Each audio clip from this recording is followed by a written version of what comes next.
Metal Sonic. Metal Sonic appeared as the main villain in Free Riders, yet his most defining moment came earlier in Sonic CD when he tried to beat Sonic not as a hired weapon but as a rival, testing his own limits against the real thing. He is deadly loyal to Eggman, yet unwilling to let Eggman interfere with his goal of beating Sonic. That contradiction has driven every version of the character since. Metal Sonic has been described as Eggman's most reliable soldier and suggested to serve as his second in command, but the loyalty only holds as long as Eggman doesn't stand between Metal Sonic and the race he cares about. In Sonic CD and Generations, Metal Sonic is characterized as one of the most powerful Eggman robots who tries to kill Sonic without having a major story role, which is itself a remarkable design choice.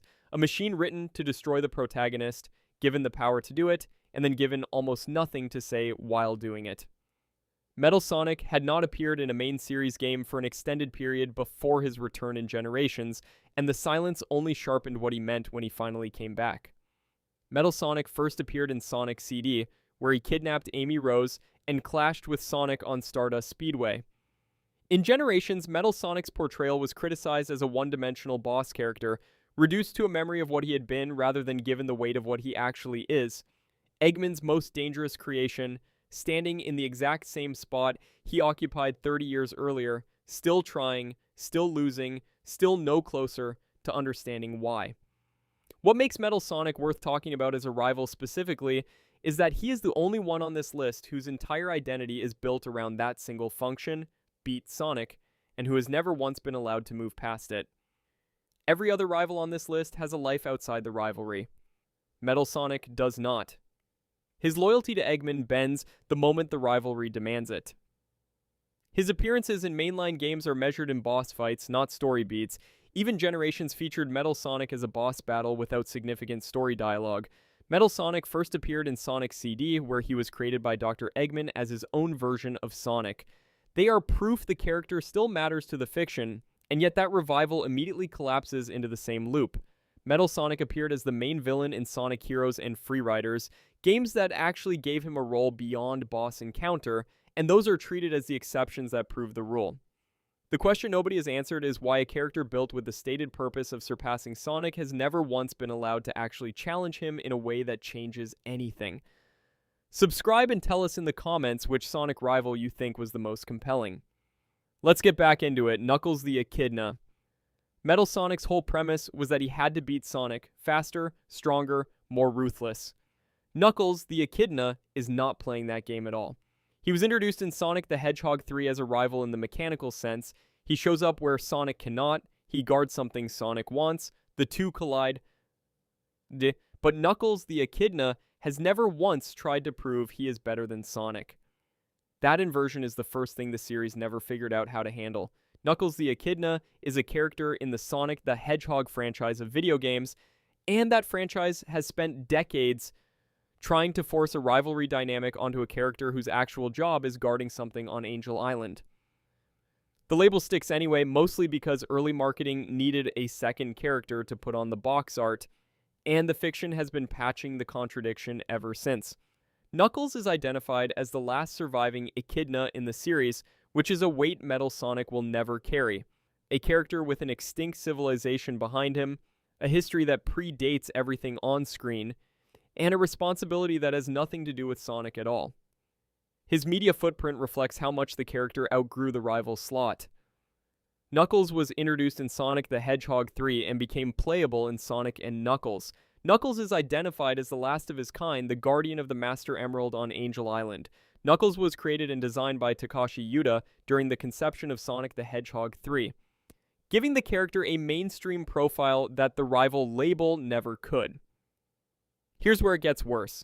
Knuckles the Echidna and Sonic the Hedgehog have spent entire games working as a team, explicitly, officially, repeatedly, and the series still calls Knuckles a rival. Defenders point out the early games frame them as opponents over the Master Emerald, and that is technically true for approximately 2 cutscenes in Sonic the Hedgehog 3. But the evidence that contradicts it is harder to ignore.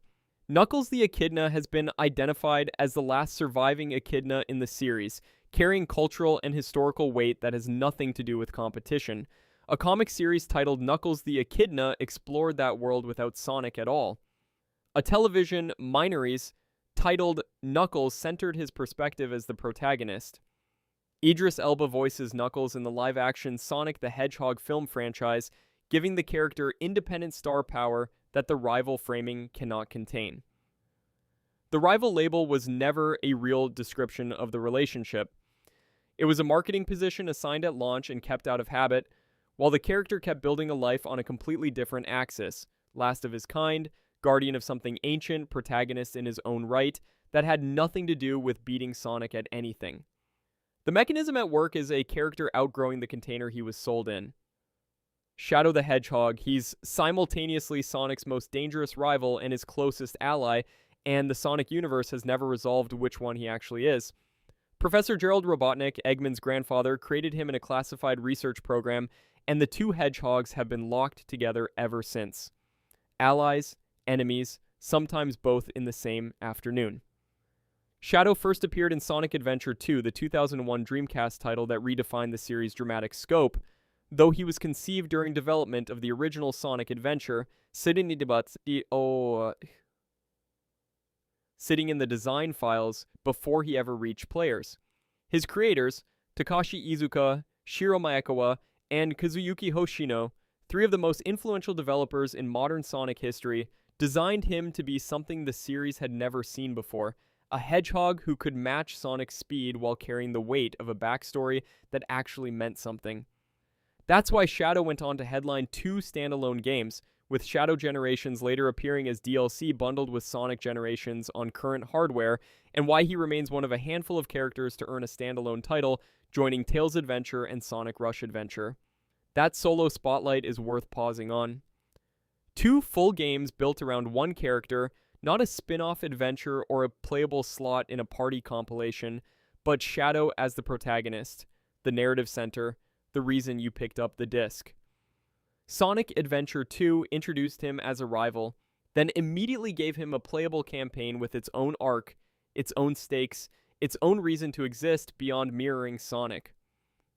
Shadow the Hedgehog in 2005 doubled down on that investment, spinning him into a darker, more divisive direction that only deepened the question of who he was supposed to be.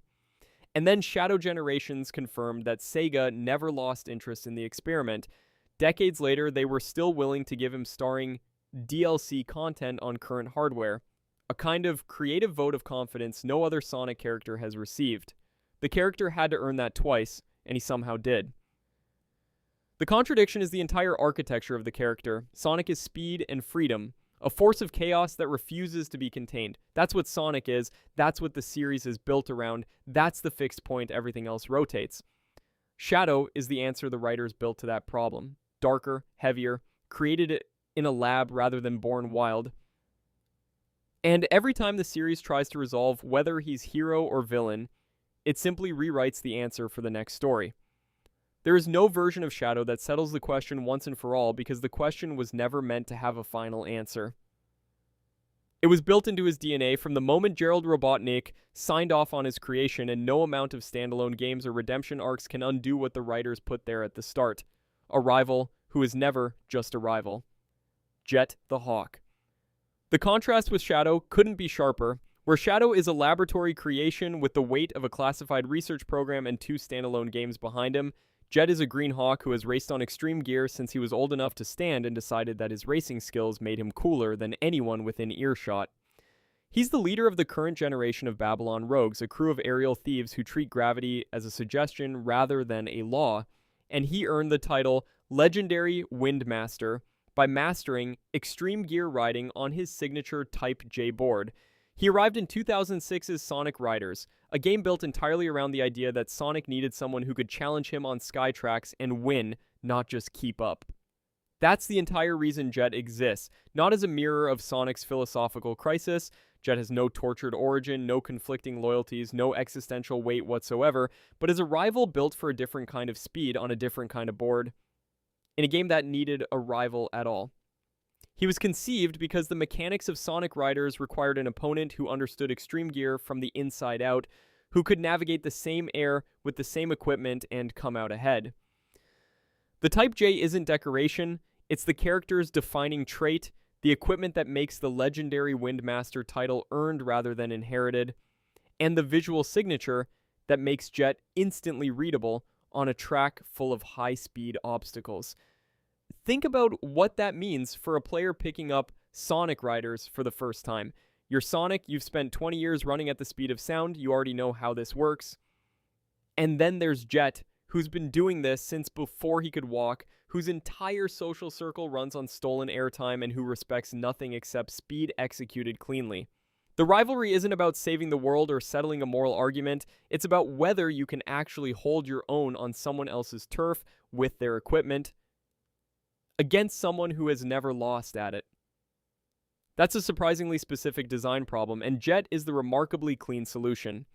A personality dressed up in green and white, built entirely around the role he fills on the track. The Babylon Rogues provide the opposition, the Windmaster title provides the stakes, the Type J board provides the visual signature, and everything else is just enough character to make the rivalry feel like a rivalry rather than a tutorial. Jet is the youngest of the Babylon Rogues and the second youngest rival Sonic has ever had, after Silver the Hedgehog. The name promises another hedgehog in the long line of hedgehogs this franchise keeps producing, another speedster with attitude in a world already overflowing with them. But Silver is something the franchise has never done before or since. A character whose entire existence is built on a future that, by the time his story ended, had been deleted from canon entirely. Silver the Hedgehog comes from the future. His world is a devastated place, and he was sent back through time to find the source of its ruin and stop it before it can ever happen. That mission, save the future, is not just his motivation, it is the only reason he exists as a character at all. Every interaction he has, every alliance he forms, every fight he picks is in service of that singular goal. And here is where the structure of his story becomes genuinely strange. In Sonic 06, the entire story was erased at the end. Not rewritten, not handed off, erased. The future he came from ceased to exist as a setting, the crisis that defined him was undone, and every choice he made in the present was retroactively wiped. Silver's narrative is built on proof-stacking evidence so specific it borders on clinical. Sonic 06 establishes his origin point, a future world, his objective, save it, and then, in its final act, removes the world entirely. That is not a soft retcon, that is narrative amputation. A character whose entire identity is tied to a place and a mission loses both at the exact moment the story resolves. By the time the credits roll on Sonic 06, there is no future for Silver to return to, no ruined civilization to rebuild, no timeline to repair. The thing he spent the entire game fighting to preserve does not exist anymore, and the game's own ending makes that explicit. Nobody investigated what that did to him as a character. Nobody wrote the follow-up that should have examined a hedgehog stranded in a present whose future he no longer has. Character motivation didn't matter once the marketing cycle moved on. Silver was repurposed for racing spin-offs and party games, treated as a roster slot rather than a character whose foundational story had been hollowed out, and the contradiction was left to sit. A hedgehog from a future that canonically never happens, forever arriving in the present to prevent a disaster that, by the story's own rules, cannot occur. Blaze the Cat. If Silver's rivalry was contained to one timeline and one purpose, Blaze the Cat is a structural anomaly whose presence propagates through the entire franchise's sense of its own continuity. She is a character whose origin story was not just rewritten between appearances, it was replaced with a completely different origin that contradicts everything that came before. In Sonic Rush, Eggman Niga comes from Blaze's world and serves as Eggman's counterpart, operating out of a separate dimension that runs parallel to Sonic's. That was her baseline. A visitor from elsewhere, a dimension-hopping cat with her own set of emeralds and her own version of the Eggman problem. Then Sonic 06 arrived and built an entirely different history from scratch. In Sonic 06, Blaze's history is completely different from her Sonic Rush origin. She does not come from a parallel dimension in this telling. She lives in Sonic's world, born roughly 300 years in the future. The world she occupies in Sonic 06 is the same continuity, the same planet, just pushed forward in time. And the person she is closest to in that story is Silver. In Sonic 06, Blaze is Silver's only best friend. Not a rival, not an acquaintance, the one person who understands what he's going through because she's from the same ruined future and shares the same devastating loss. The future world is destroyed by Iblis. That is the crisis Blaze and Silver are both trying to prevent, a cataclysm that consumes everything they know. At the end of Sonic 06, Blaze is sealed alongside Iblis in another dimension. The containment required her presence, her power, her physical form locked away in a space separate from the world she was trying to save. And following Sonic 06, Blaze is totally separated from Sonic's world's time and space. The reasonable explanation is the one every continuity shift defaults to. The Sonic 06 version of Blaze was written for a specific game's story, and when that game's canon became toxic following its troubled release, the character was quietly reverted to her Sonic Rush baseline in subsequent appearances. Backstory inconsistency is not a crime in a franchise this prolific. Characters get retconned, reboots happen, old continuities get shelved. That is how serial fiction works, but the reasonable explanation cannot hold up against what actually happened to her. Blaze's history was not soft retconned. It was replaced by a version that contradicted her established origin entirely, ran its course across an entire mainline game, and ended with the character locked in another dimension, permanently separated from the world she had briefly called home.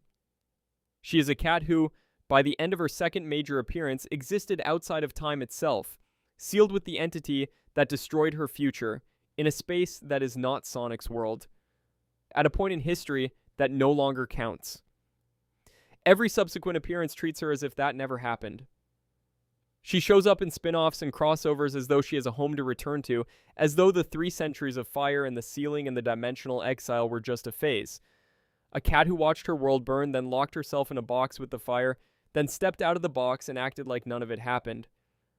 That is not a character with a complicated publishing history. That is a character who has been through something no one in the surrounding fiction is willing to acknowledge, walking through a world that has already moved on from the disaster that defined her. Infinite. Where Blaze fights from another dimension with noble intent, Infinite fights from inside Sonic's own world with the sole purpose of destroying it. He is the former leader of the Jackal Squad, the Eggman Empire's best enforcer in Sonic forces, and the only rival on this list whose program was designed not to kill Sonic, but to make the entire world forget he ever existed.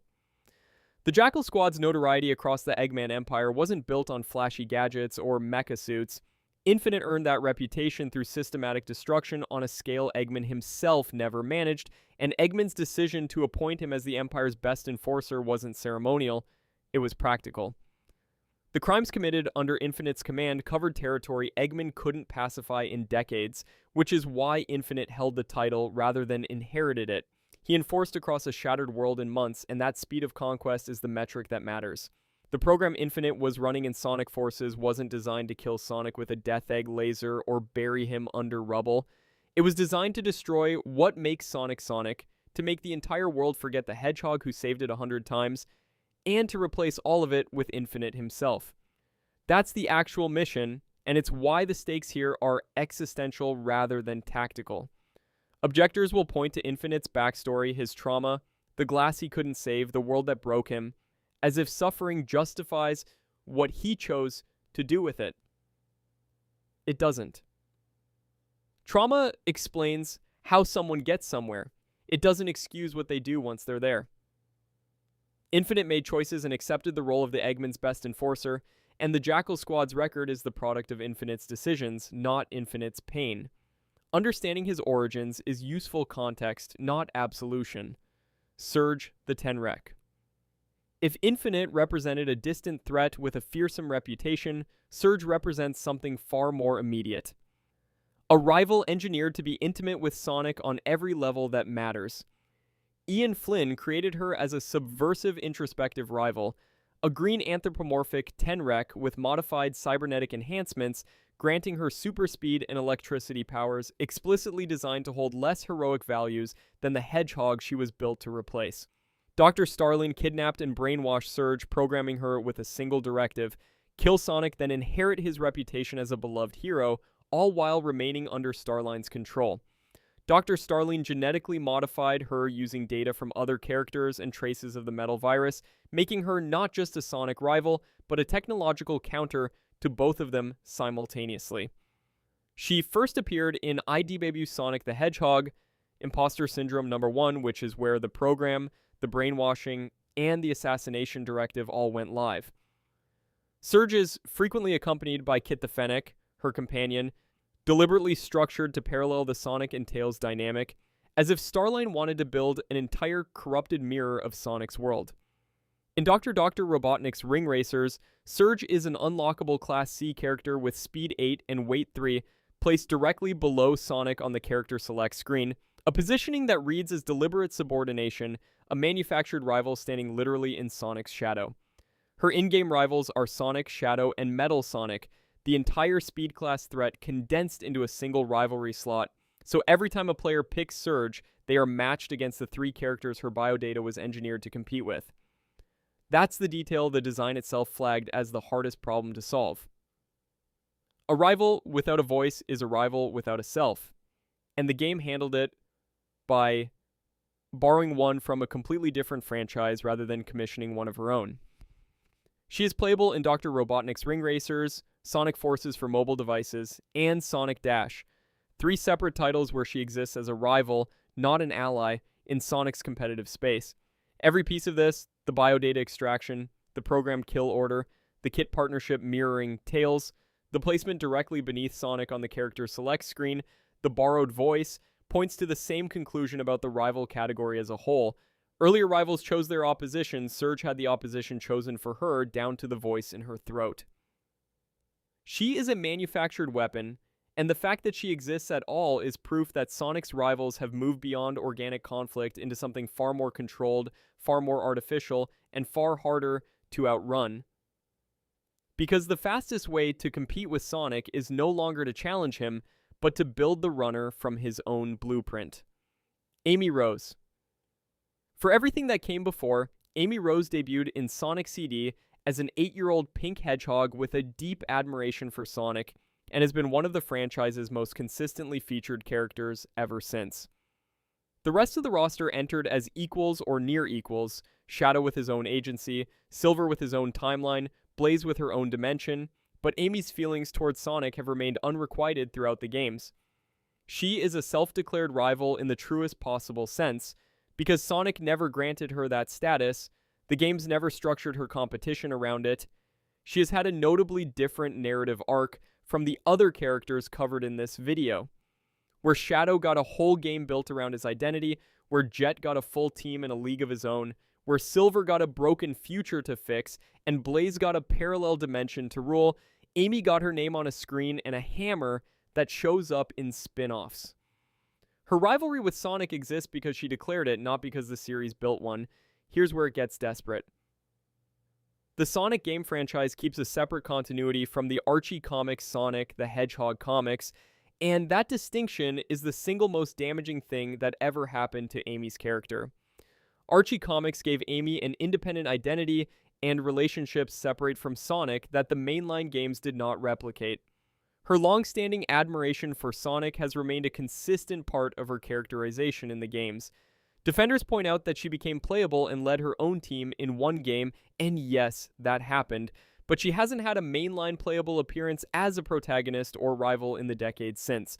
Sonic Advance 2, Sonic Heroes, a handful of spin-offs and cameos, and then back to the crowd scenes. Every other rival on this list has grown into or out of their dynamic with Sonic, evolved, been redefined or destroyed or rewritten. Amy is the only one who has stayed exactly where the games put her 30 years ago. One step behind, hammer raised, still running. That is the small version of the problem. The larger version is that her entire existence as a rival is built on a relationship that the protagonist actively does not return, and the series has spent decades refusing to either resolve it or let her walk away from it. No other rival in this list is trapped in a loop that, by design, can never reach its ending. Amy Rose is the one character who's been chasing Sonic since Sonic CD, and she's still chasing. Sonic Man. Where Serge the Tenrec spent her entire existence trying to become a version of Sonic that didn't exist, Sonic Man is what happens when someone decides to skip the origin story and just go straight to the imitation. He is a minor character in Sonic 06 who regards Sonic as a rival, and whose entire identity is built around copying him.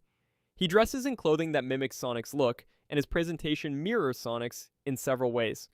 He appears in Sonic 06 as a humanoid figure whose appearance and demeanor echo Sonic's, treating the original not as a benchmark to surpass, but as a template to wear. There is no backstory that justifies it, no motivation deeper than admiration curdled into competition, no twist that reframes him as anything other than what he appears to be. A fan who got his wish and discovered that being the copy is not the same as being the original. The game does not treat him with the gravity it gives to Shadow or Silver or Miffy Lee's. He is an NPC with a boss fight, a speed bump in Sonic's story, and he knows it, which is precisely why he hates Sonic, and precisely why his rivalry is the most honest one in the entire 2006 roster. He does not get a redemption arc, he does not get a second game. He does not get a team, a cause, a dimension, or a future.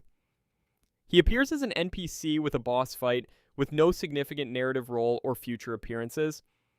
For a character whose entire thesis is that copying someone else is not the same as being someone else. What makes him revealing is that Sonic Man is the logical endpoint of every rival on this list, stripped of the lore and the lore and the lore. Strip Shadow of his amnesia and his government agency and his tragic backstory. He is a hedgehog who runs fast and fights Sonic. Strip Jet of his tribe and his Babylonian heritage and his extreme gear. He is a bird who runs fast and fights Sonic. Every rival in this franchise is a variation on Sonic Man's core premise. Someone who looks at Sonic and decides the most meaningful thing they can do is match him, beat him, or be him. Sonic Man is just the only one honest enough to skip the mythology. Neo Metal Sonic. Where Amy Rose was locked out of her own story and Sonic Man was trapped inside a copy of someone else's, Neo Metal Sonic simply decided to overwrite every story that wasn't his.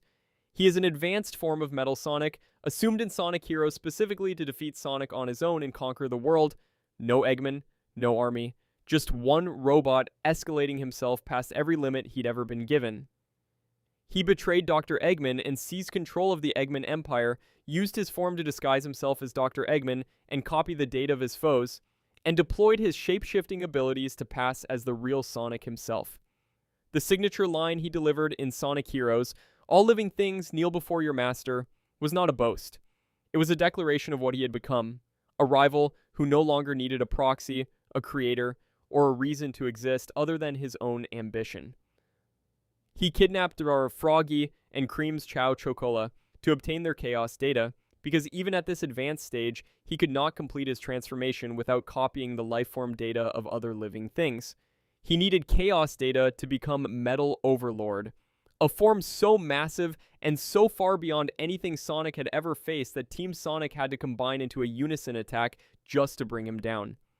After that defeat in Sonic Heroes, he reverted to his original Metal Sonic form, and Sonic promised him a rematch. A promise that is echoed across every subsequent appearance, because Neo Metal Sonic keeps showing up, and Sonic keeps having to deal with him. He appears on the 150th collectible card in Sonic Rivals. He is the only rival on this list with no original form.